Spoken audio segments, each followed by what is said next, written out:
Haleluya, dalam nama Tuhan Yesus menyampaikan perkongsian. Salam damai dan selamat bertemu dalam sekilas firman siri yang pertama. Dalam kesempatan ini kita akan membicarakan tentang pengukuhan kerohanian pemercaya. Seperti mana yang kita tahu, pandemik yang melanda dunia menjadi satu ancaman bagi manusia sejagat. Tidak sedikit yang menderita dan kehilangan nyawa. Sebagai langkah mengawal penularan, pihak berwajib telah mengadakan perintah kawalan pergerakan hingga harapan penularan wabak dapat segera diputuskan. Namun, PKP ini juga telah memberi kesan yang pelbagai kepada setiap orang dan agensi. Sebagai orang Kristen, kita harus mempunyai pemikiran dan tindakan yang lebih positif dalam menangani situasi pada masa sekarang. Seperti yang dikatakan oleh Yesus dalam Matius pasal 10 ayat 28. Dan janganlah kamu takut kepada mereka yang dapat membunuh tubuh, tetapi yang tidak berkuasa membunuh jiwa. Takutlah terutama kepada Dia yang berkuasa membinasakan baik jiwa maupun tubuh di dalam neraka. Perintah kawalan pergerakan yang disarankan kepada kita haruslah dipatuhi. Tetapi dari sudut yang lain, terlebih penting lagi bagi kita untuk takut terutama kepada Tuhan yang menjadikan kita. Justru itu, kita harus gunakan tempo ini sebagai satu kesempatan untuk merenungkan dan mengukuhkan kerohanian pribadi. Sesungguhnya, coronavirus hanya mampu membunuh tubuh, tetapi tidak dapat membunuh jiwa. Tapi Tuhan Yesus Kristus mampu membinasakan tubuh maupun jiwa kita ke dalam neraka.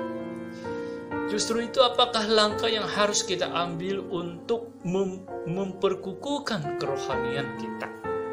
Dalam 2 Korintus pasal 13 ayat yang kelima. Ujilah dirimu sendiri, apakah kamu tetap tegak di dalam iman? Selidikilah dirimu, apakah kamu tidak yakin akan dirimu? Bahwa Kristus Yesus ada di dalam diri kamu. Sebab jika tidak demikian, kamu tidak tahan uji. Berdasarkan ayat ini ada dua perkara yang harus kita usahakan secara pribadi untuk memulihkan kepercayaan. Yang pertama, ujilah dirimu. Hal apa yang harus diuji? Dalam ayat ini menyarankan kepada kita agar menguji iman sendiri.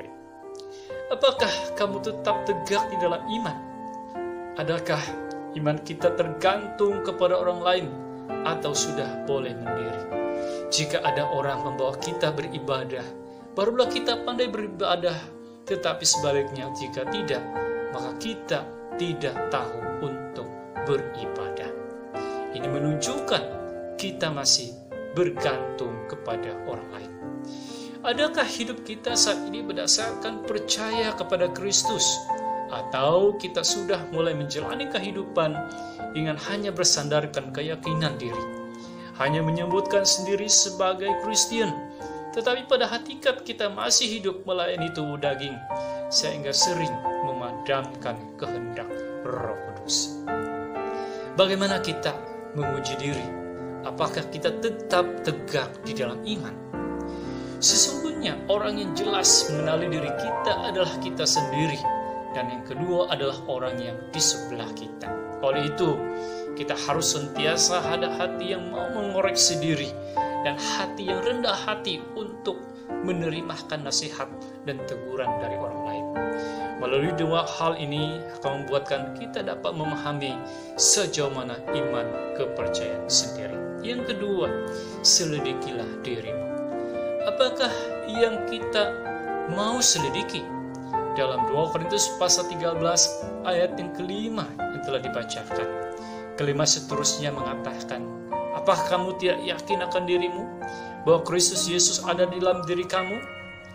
Kita harus pasti, adakah hidup kita dekat dengan Kristus atau semakin menjauh dari Kristus? Bagaimana kita tahu Kristus hidup di dalam kita? Antaranya, adakah kita sudah menerima baptisan di dalam nama Tuhan Yesus Kristus berdasarkan pengajaran Alkitab. Yang kedua, adakah kita telah menerima Roh Kudus yang telah dijanjikan? Yang ketiga, adakah firman Tuhan senantiasa ada di dalam hati kita? Dan yang keempat, adakah kita dapat menjalani kehidupan sama seperti Kristus telah hidup? Sebagai kesimpulan, mengapa kita perlu menguji dan menyelidiki diri? Dalam 2 Korintus pasal 13 ayat yang kelima, baris terakhir mengatakan, sebab jika tidak demikian, kamu tidak tahan uji.